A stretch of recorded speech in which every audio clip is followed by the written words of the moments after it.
Rizkyul Afia, Miftahul Ibad, dan saya sendiri, Karisma Afiatus Adas, akan mempresentasikan makalah kami yang berjudul Psikologi Inteligensi. Untuk materi pertama akan disampaikan oleh Miftahul Ibad, materi kedua akan disampaikan oleh Rizkyul Afia, materi selanjutnya akan disampaikan oleh Asliha, materi keempat akan saya sampaikan, dan materi terakhir akan disampaikan oleh Asliha. Pengertian inteligensi menurut para ahli, menurut Tom Brooks 1984, 179, inteligensi adalah ukuran bagaimana individu berperilaku. Inteligensi diukur dengan perilaku individu. Interaksi personal dan prestasi inteligensi dapat didefinisikan dengan berbagai cara. 1. Kemampuan berpikir abstrak. 2. Kemampuan mempertimbangkan, memahami, dan menalar. 3. Kemampuan beradaptasi dengan lingkungan. 4. Kemampuan total individu untuk bertindak dengan sengaja dan secara rasional dalam lingkungan. Surya Brata 2002 124-134 mengelompokkan beragam definisi menjadi 5 kelompok. 1. Konsepsi yang bersifat spekulatif. Konsepsi ini memandung inteligensi sebagai taraf umum dari sejumlah besar daya khusus. 2. Konsepsi yang bersifat pragmatis. Menurut konsepsi ini, inteligensi adalah apa yang dites oleh tes inteligensi, atau intelligence is what the test test. 3. Konsepsi yang didasarkan pada analisis faktor.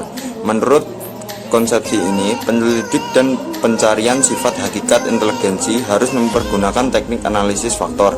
4. Konsepsi yang bersifat operasional. Menurut konsepsi ini, faktor-faktor yang mendukung sifat dan hakikat inteligensi sudah diketahui. Pengajuan dimaksudkan untuk mencari letak faktor. 5. Konsepsi yang didasarkan pada analisis fungsional. Menurut konsepsi ini, sifat dan hakikat inteligensi disusun berdasarkan bagaimana berfungsinya inteligensi. Sedangkan menurut Winnicott 1906-138, inteligensi dapat diberikan pengertian luas dan sempit. Dalam arti luas, inteligensi adalah kemampuan mencapai prestasi dalam berbagai bidang kehidupan. Sedangkan dalam arti sempit, inteligensi adalah kemampuan untuk mencapai prestasi di sekolah. Inteligensi dalam pengertian sempit mempunyai pengertian yang sama dengan kemampuan intelektual atau kemampuan akademik. Assalamualaikum warahmatullahi wabarakatuh. Saya Rizkyul Afia, absen 13, akan menjelaskan tentang pengukuran inteligensi. Pengukuran inteligensi adalah prosedur pengukuran yang meminta peserta untuk menunjukkan penampilan maksimum, sehingga pengukuran inteligensi dilakukan menggunakan tes yang dikenal dengan tes inteligensi. Tes inteligensi awalnya dikembangkan oleh Sir Francis Galton. Dia tertarik dengan perbedaan individu dari teori evolusi Charles Darwin. Tes inteligensi dapat dibedakan menjadi 2 macam, yaitu tes individual dan tes kelompok. Yang pertama, tentang tes individual. Contohnya skala Binet-Simon. Pada awalnya, Alfred Binet melakukan usaha pengukuran inteligensi dengan mengukur lingkaran tempurung kepala anak-anak atau metode kraniometri. Namun metode ini pada akhirnya ditinggalkan oleh Binet. Pada tahun 1905, Binet dan temannya Theodore Simon mencetuskan skala inteligensi yang pertama, yang dikenal dengan nama skala Binet-Simon. Skala ini mengalami beberapa kali revisi. Revisi pertama tahun 1908, yakni dengan adanya penambahan jumlah soal tesnya. Kemudian pada tahun 1911 juga terjadi revisi lagi. Pada revisi ini terjadi pembuangan tes membaca dan menulis yang diyakini terlalu banyak, tergantung pada latihan khusus. Kemudian versi terbaru skala Stanford-Binet diterbitkan pada tahun 1986. Dalam revisi terakhir ini, konsep inteligensi dikelompokkan menjadi 4 tipe penalaran. Yang kedua, tentang skala Wechsler.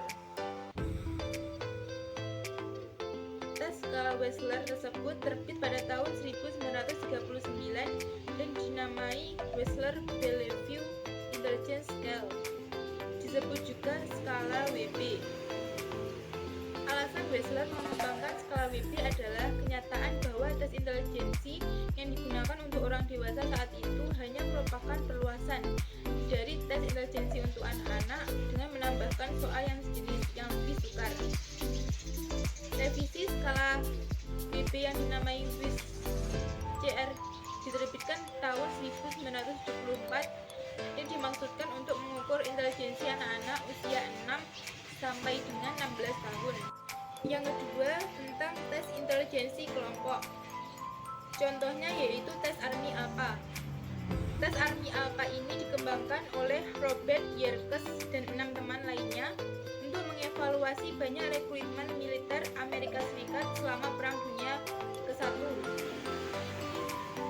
Bentuk tes Army ALPA adalah pilihan berganda atau multiple choice dan dapat dilakukan kepada banyak peserta sekaligus, tidak harus satu penguji, satu peserta. Tes Army ALPA bertujuan untuk mengukur tingkat kecerdasan, ketelitian, konsentrasi, kemampuan menerima perintah dan mengerjakannya. Caranya, penguji akan membacakan soal dan memberi perintah untuk mengerjakannya. Ketika penguji membacakan soal, Anda harus diharuskan untuk mendengarkan dengan cermat, dan ketika penguji selesai membacakan soal, barulah Anda mengerjakan soal tersebut. Itulah tentang pengujian atau pengukuran intelijensi. Oke, perkenalkan, nama saya Astika Patrusyida. Di sini saya akan menjelaskan mengenai teori intelijensi. Teori intelijensi itu dibedakan menjadi 5. Yang pertama adalah teori unifaktor. Teori unifaktor itu merupakan mengatakan bahwasanya intelijensi itu merupakan sisi tunggal dari karakteristik yang terus berkembang sejalan dengan proses kematangan seseorang. Yang kedua adalah teori bifaktor atau yang disebut dengan the two factor theory. Teori ini yakni tokohnya yaitu Spearman mengusulkan bahwasanya teori kecerdasan itu terdiri dari 2 faktor yang menurutnya dapat menjelaskan pola hubungan antara kelompok teks kognitif yang ia analisis. Kemudian teori yang ketiga adalah teori hierarki. Teori hierarki ini dicetus oleh Vernon. Dalam model hierarki, kemampuan mental Vernon apabila semakin tinggi posisi faktor dalam diagram, maka semakin luas rentang berlakunya. Kemudian selanjutnya adalah teori primary mental ability. Nah, teori ini itu dibagi menjadi 7 bagian. Yang pertama adalah verbal meaning, yakni memahami gagasan dalam arti kata yang diukur dengan tes kosakata. Yang kedua adalah number, yakni kecepatan dan akurasi melakukan perhitungan aritmatika.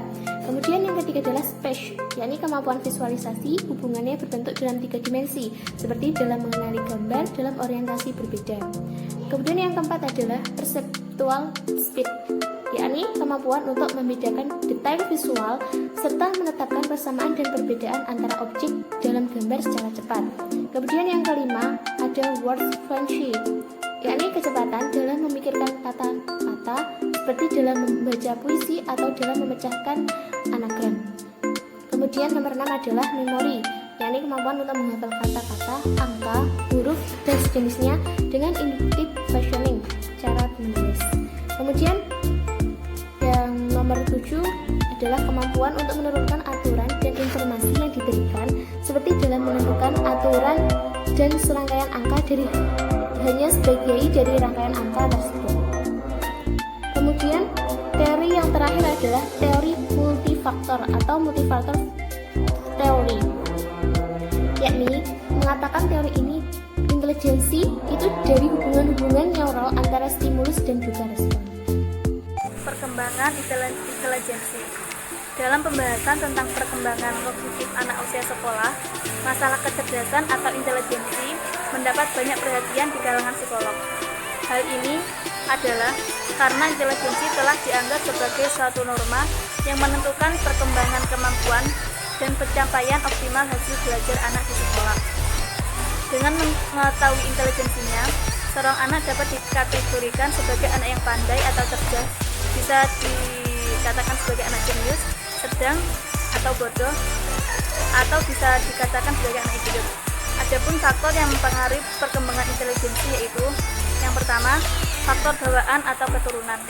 Ada sebagian kalangan yang berpendapat bahwa faktor genetik dapat mempengaruhi taraf intelijensi seseorang. Artinya, jika kedua orang tua memiliki intelijensi, besar kemungkinan anaknya memiliki intelijensi tinggi pula. Akan tetapi, hal ini pun tidak terjadi demikian. Ada kalanya kedua orang tua memiliki taraf intelijensi yang tinggi, tetapi mempunyai anak dengan taraf intelijensi pada tingkat rata-rata atau bahkan di bawah rata-rata. Yang kedua, faktor lingkungan. Walaupun ciri-ciri dasarnya sudah dibawa sejak lahir, ternyata lingkungan sanggup menimbulkan perubahan yang berarti. Intelijensi tentunya tidak bisa terlepas dari otak. Perkembangan otak sangat dipengaruhi oleh gizi yang dikonsumsi. Selain gizi, rangsangan-rangsangan yang bersifat kognitif emosional juga memerankan peranan yang amat penting. Pengembangan potensi akan mencapai aktualisasi optimal bukan hanya dipengaruhi faktor bakat, melainkan faktor lingkungan yang membimbing dan membentuk perkembangan anak. Faktor lingkungan justru memberi andil besar dalam kecerdasan anak. Yang dimaksud tidak lain adalah upaya memberi iklim tumbuh kembang sebaik mungkin agar kecerdasan dapat berkembang secara optimal. Oke, di sini saya juga akan menjelaskan mengenai perkembangan intelijensi terhadap proses belajar. Jadi, apabila intelijensi seseorang itu semakin tinggi, maka proses pembelajaran seseorang itu menjadi cepat. Semisal kalau menangkap materi, maka siswa yang memiliki intelijensi tinggi akan lebih cepat untuk menangkap memori yang telah diberikan oleh pendidik, kemudian mendapatkan prestasi yang lebih unggul daripada yang memiliki intelijensi di bawah rata-rata. Terima kasih. Sekian dari kelompok 5. Apabila ada kurang dan lebihnya, mohon maaf. Assalamualaikum warahmatullahi wabarakatuh.